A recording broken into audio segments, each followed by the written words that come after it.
Alors, je résume un peu les conclusions de nos travaux depuis ces derniers temps sur les linguistiques comparées,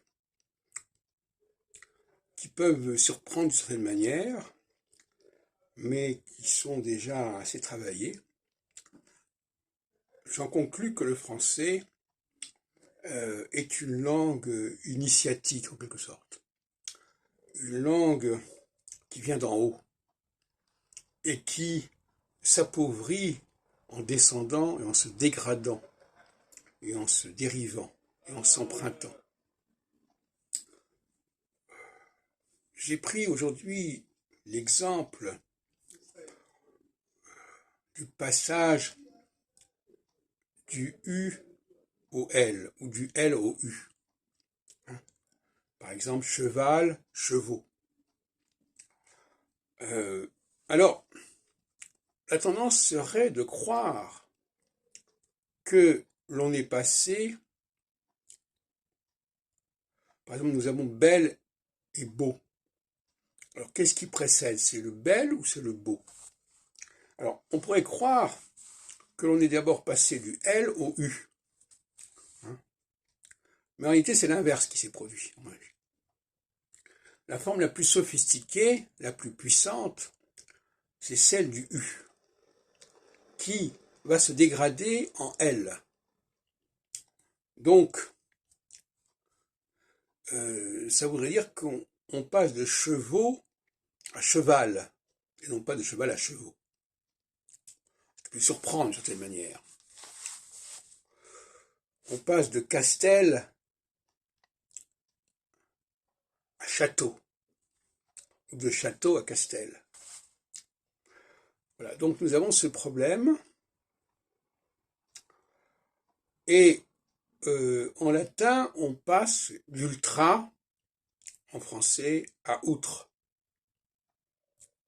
Donc là, on est encore passé du L au U. Mais à mon avis, c'est l'inverse qui s'est produit. À mon avis, la forme la plus élaborée précède la forme la moins élaborée.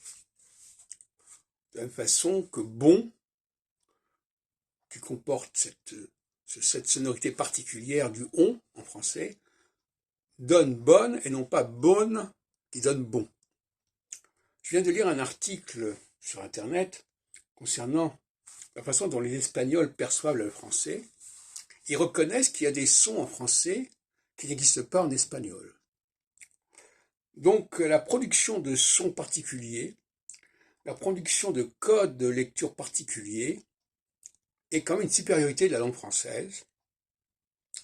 Et quand ces codes disparaissent, c'est un appauvrissement du français. Et il ne s'agit pas de l'inverse, il ne s'agit pas d'un français qui monterait, c'est plutôt un français qui descend. Donc c'est plutôt un problème de dégradation qu'un problème de upgradation. Alors nous avons l'exemple du OU au U qui normalement devrait être, qui peut déboucher sur le OL, tout comme par exemple le O, AU, déboucherait sur le ALA ou ALE. Donc c'est un débat que j'ai développé dans un texte que j'ai mis en ligne et qu'on pourra lire très prochainement. Je l'ai déjà mis en ligne sur certains supports, mais pas sur tous. C'est un débat que chacun peut apprécier à sa juste valeur, avec ses arguments.